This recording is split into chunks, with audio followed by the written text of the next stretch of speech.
every petrol station has a story it never tells you. The sign above the pump, the price on the board, the queue of matatus in the morning, none of that tells you where the fuel actually comes from, who decided it would be here, or who fought to put a Kenyan name on that sign instead of a foreign one. This is where the Galana story really begins.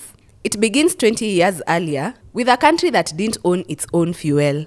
Kenya has never produced a drop of commercial crude oil. Everything that has ever powered a Kenyan car, bus, factory, or stove, it had to come from somewhere else first. When Kenya became independent in December 1963, it inherited a fuel system that had been built entirely by foreigners for foreigners' convenience. Shell had a depot at Shimanzi in Mombasa going back to the colonial years. And in that same year of independence, 1963, a brand new refinery started running at Changamwe on the edge of Mombasa. It had been built by Shell and BP under the name East African Oil Refineries. It would later be renamed Kenya Petroleum Refineries Limited, KPRL. That refinery was the single most important industrial site in the country. Everything passed through it: petrol, diesel, kerosene for lamps and stoves in millions of homes, jet fuel, heavy fuel oil for factories. If KPRL sneezed, the whole economy caught a cold. In 1971, 8 years after independence, the Kenyan government, it finally bought itself a stake in that refinery. 50%. A big, proud number. Except, the other 50% stayed exactly where it had always been, split between Shell, BP, and an American joint venture called Caltex. Shell held 17.1%, BP held 17.1%, and Caltex held 15.8%. 3 foreign companies still holding half the country's only refinery more than a decade after the flag changed. So independence had given Kenya a share of the machine, it had not given Kenya the machine. Picture the roll call of names that dominated every petrol station forecourt in Kenya through the 70s and 80s. Shell, BP, Caltex, Esso, and later Mobil, Total, and the Italian company called Ajip.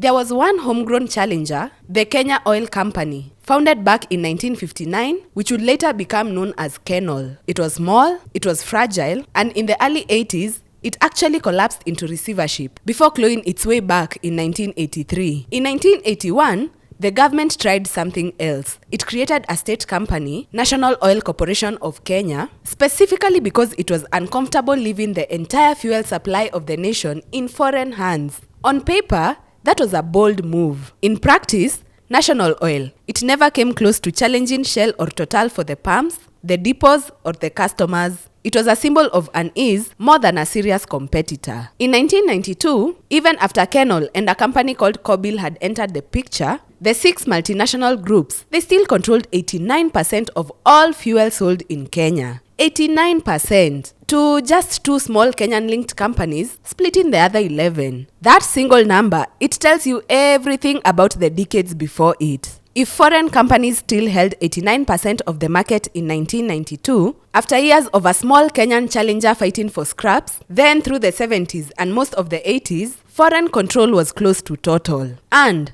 where did the small crack in that wall come from? In 1984, Mobil actually sold its entire Kenyan and Ugandan business to a company called Mobil. That one sale proved that the wall wasn't invincible. Companies could exit and assets could change hands. The system that looked permanent was not. For the ordinary Kenyan motorist, none of this boardroom architecture was visible. What was visible was the price on the board and whether the pump had fuel at all. Prices weren't set by competition between brands. They were set by government formula, a mix of import costs, a refinery processing fee, transport charges, and taxes. When the world had a shock, Kenyans felt it immediately and painfully. Between 1979 and 1982 alone, retail fuel prices in Kenya, they rose 161% in 10 separate jumps. The 1973 oil embargo and the 1979 Iranian Revolution, they both sent global crude oil prices soaring, and Kenya, with no oil of its own, it absorbed every bit of that pain through its foreign exchange reserves and its pump prices. And it wasn't equal pain. If you lived in Nairobi or along the Mombasa Road, the companies invested in you. Tanks,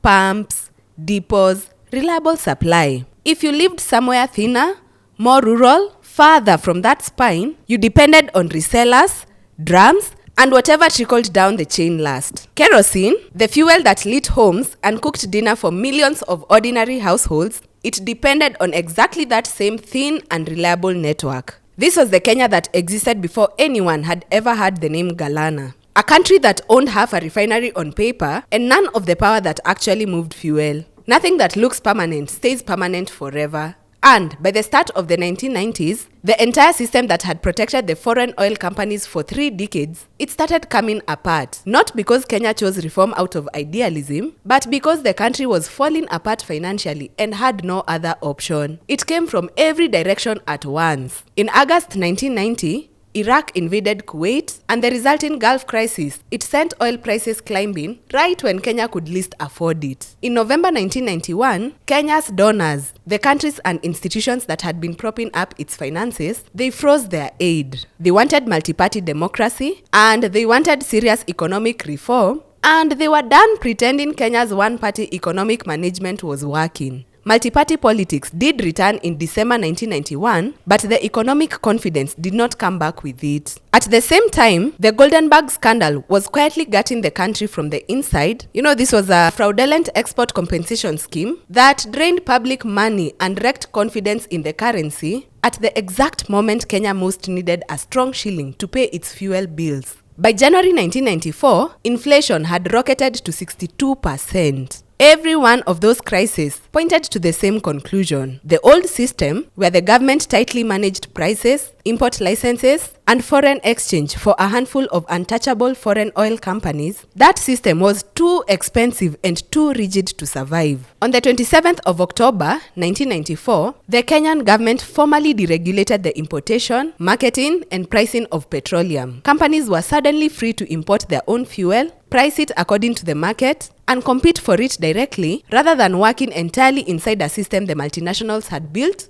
and the government policed. This didn't happen instantly, and it didn't happen out of nowhere. Kenya had been quietly stripping away foreign exchange controls and import licensing from the middle of 1993 onward, well before that official October 1994 date. Which means that anyone paying close attention, anyone standing inside the oil industry in 1993, watching the government's direction of travel, could already see where this was heading a full year before it became official policy. That is the exact moment James Gashui chose to walk out of Total Kenya and start something of his own.